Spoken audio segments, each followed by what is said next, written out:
Helen, thank you for joining us on TVC News Update. We begin in northern Nigeria, where efforts put in by Operation Safe Haven and tackling all forms of insecurity in areas of operation is beginning to yield positive results. Troops of the task force recently arrested a notorious gun runner who has long been on their wanted list.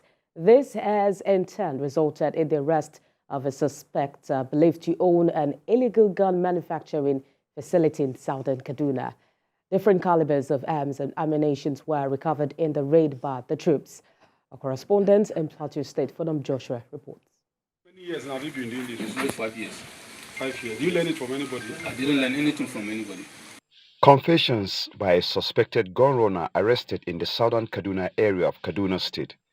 He was apprehended following intelligence given to troops on his activities in the area. Arms of different calibers, about 26 of them, were found with ammunition in the facility.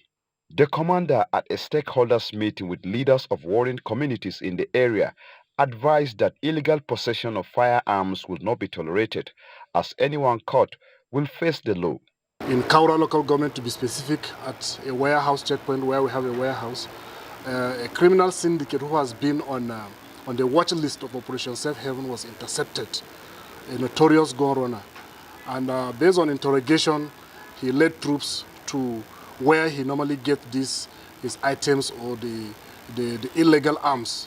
And fortunately enough for us, Mr. Monday Napoleon, that is the gun runner, led us to a local manufacturing where they manufacture gun. And somebody by name Mr. Monday Duna was arrested there. And a search of that general area of the factory led to recovery of a lot of arms and ammunition. There are a lot of arrests that were made. About 4 criminal syndicates were neutralized in that general area of Kafanchan Jama local government, and about 24 were arrested for cattle rustling, kidnapping in the general area of Barikin Ladi and in the joint operation area. Stakeholders and community leaders are cautioned to wake up to their responsibility. Fodom Joshua, TVC News, Jos. And well, the Chief of Army Staff, Lieutenant General Taoreed Lagbaja, has sought the cooperation of Nigerians with the Nigerian Army towards tackling security challenges in the country. General Lagbaja spoke at the inauguration of blocks of classrooms and staff rooms, among others, at Ikare Grammar School in Ondo State, under the Chief of Army Staff Civil Military Cooperation Intervention Project. Ayodeji Moradio reports. The Nigerian Army has continued to demonstrate its commitment to promoting civil-military relationships in the country. Here in Ikare Grammar Ondo State, the Army inaugurated fully furnished blocks of classrooms, staff room, toilets, among others, for Ikare Grammar School. The project, constructed under the Chief of Army Staff Civil Military Cooperation Initiative, was facilitated by Major General Tokunbo Omoniyi. While inaugurating the project, the Chief of Army Staff Lieutenant General Taoreed Lagbaja said the fight against insecurity requires collaborative effort to succeed. The Nigerian Army belongs to Nigerians. Represented by the General Officer commanding 2 Divisions of Nigerian Army, Ibadan, Major General Bamidele Alabi, the Army Chief called for robust partnership with the people in tackling security challenges across the country. He also assured Nigerians that the Army will continue to contribute its quota to the welfare of the people. The Nigerian Army belongs to Nigerians, and together as a people, we should confront the security challenges facing our dear nation. I commend and appreciate the good people of Ikare and indeed Ondo State for their support towards the Nigerian Army in achieving its constitutional responsibilities. In recent times, the Nigerian Army has embarked on elaborate quick impact projects. Others, including the facilitator, Major General Omoniyi, described the intervention as commendable. I am sincerely ever committed to give back to this school, and this opportunity finally landed on my hands when I was listed among the beneficiaries of the Chief of Army Staff Civil Military Cooperation Special Intervention Projects. My profound gratitude goes to the luminous and visionary Chief of Army Staff, Nigerian Army Lieutenant General Taoreed Lagbaja. After the inauguration of the project, the Army distributed exercise books to students of the school. Ayodeji Moradeyo, TVC News, Ikare Grammar. The Trade Union Congress of Nigeria has directed its members and affiliates to mobilize for a one-day protest on Monday, Lagos State, against the ban on the operations of its affiliate union, the Road Transport Employers Association of Nigeria, by the state government. But in a reaction, the leadership of the Lagos State Parks and Garages administrators have described the purported planned protest as a case of overreaction. The agency's deputy administrator, Oluwaseyi Bangbose, was speaking at the Akesson Secretariat. He said the Festus Osifo-led TUC as an umbrella body should, instead of protesting and causing Lagos residents hardship, put its house in order instead. The transporters body added that its existence is in line with the pronouncement of the Lagos State government following the suspension of the RTEAN in the state in 2021, which was under the leadership of Musa Mohammed. To put the record straight, the 18th of April judgment of the National Industrial Court, NIC, does not by any means affect the creation of Lagbaja. As a matter of fact, there is still a pending case at the Court of Appeal where the verdict of the NLC is being appealed. TUC, as a respected organization, should understand the procedures of the court and should therefore respect it. We, however, urge the leadership of the TUC to get their facts right before holding a headless protest. We therefore urge the TUC president and his cohorts to abort their planned protest and not to allow itself to be dragged into the stormy water of the transport union by Alhaji Musa Muhammad. The Gombe State government has concluded plans to establish an investment promotion agency that will be responsible for driving both foreign and domestic investments in the state. The Northeast state is leveraging on the vast agricultural resources, cheap labor, strategic location, and reputation for peace. Our correspondent, Larry Adeyemi, has details. It is the product of new thinking, a fresh approach to problem solving. With a fast-growing population and scarce resources, the Gombe State government is very aware that it has to come up with innovative ways to stimulate sustainable development and prosperity. It started by formulating a 10-year development plan. The next step is establishing an agency to promote, facilitate, and coordinate investment in the state. Our desire to lay a solid institutional foundation to provide the enabling environment for industrialization, investment, and export of goods and services.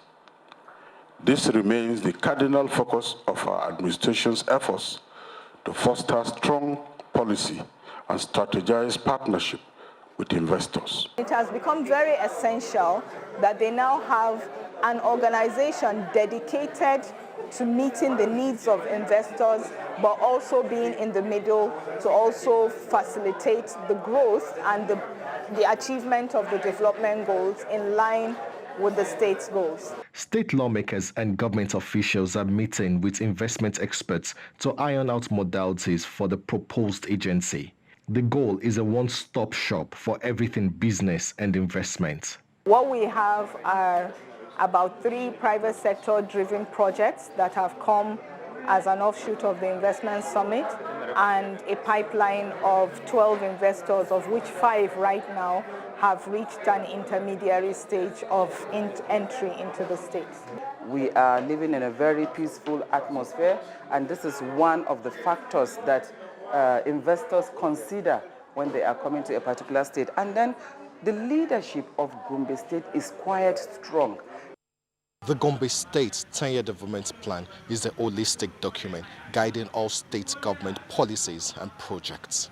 The 1,000-acre industrial park, the annual investment summit, and other activities are all tailored to achieve this decade-long vision of holistic development. Landry Adeyemi, TVC News, Gombe. Moving to Ondo State, the governor, Peter Oba, has announced his plan to spend $3 trillion in 4 years in massive infrastructural development across the state.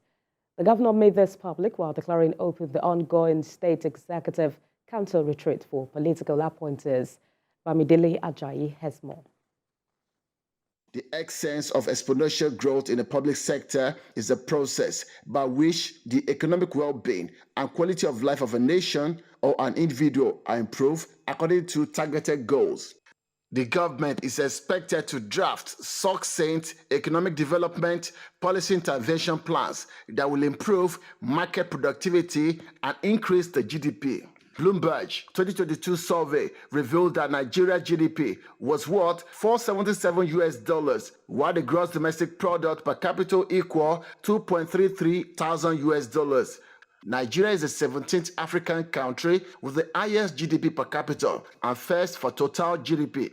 A situation Governor Peter Oba of Enugu State is using the instrumentality of the subnationals by moving the state current GDP from $4.4 billion to $30 billion within 4 to 8 years. I cannot imagine myself a business owner with an asset valuation of $100 billion and I have difficulty spending $3 billion or finding $3 billion to do what I need to do. Governor Oba stresses the importance of devoting massive investment in security, technology, education, tourism, and move beyond food security into agricultural development for export potentials. Even the growth we're talking about in agriculture, where we intend to earmark 300,000 hectares of land for both farming, crop farming, livestock farming, fisheries, and the rest of it. We'll need GIS to do that. The participants shared their plans to achieve the desired goals. Change the mentality of our people with respect to seeing football and sports in general. The State Ministry of Transportation also announced 26 billion naira investment plans from foreign and local investors. His Excellency has been able to attract the sum of 26 billion naira worth of investment. There is a concession for Entraco, which is very dear to our state. Governor Oba urged the appointees to be deliberate in their conduct to attract high level of investment in various ministries to boost the state economy. Bamidele Ajayi, TVC News, Enugu. A bit of entertainment now. Inkblot Productions' new movie, A Weekend to Forget, has been released in cinemas. This movie was greeted to rave reviews as celebrities trooped out to watch the film. TVC News correspondent Theophilus Ilame reports. A Weekend to Forget follows a group of 7 friends who reunite for a weekend getaway after years of being apart. However, their reunion is not as smooth as they hoped it would be, as old tensions and unresolved issues resurface. For you, for Nigeria. The premiere saw celebrities troop out to watch a movie described as a pure work of art. So it's a movie that basically shines the light on modern young people, right? So young people and your actions have consequences, and basically what are the types of things that you do, and like your choices, and what do you regret the choices that you make. So yeah, that's what the movie is about. A roller coaster ride. It goes from 0 to 100 real quick, and it's a rush. You know, it's a rush of energy, of excitement, of chaos. You know, and there's nothing as natural to humanity as chaos. The President Bola Tinubu-led administration has been urged not to ignore people with sickle cell anemia in its policies and programs. A non-governmental organization, Crimson Bowl's Sickle Cell Initiative, made this appeal during an empowerment program of about 200 patients in Lagos.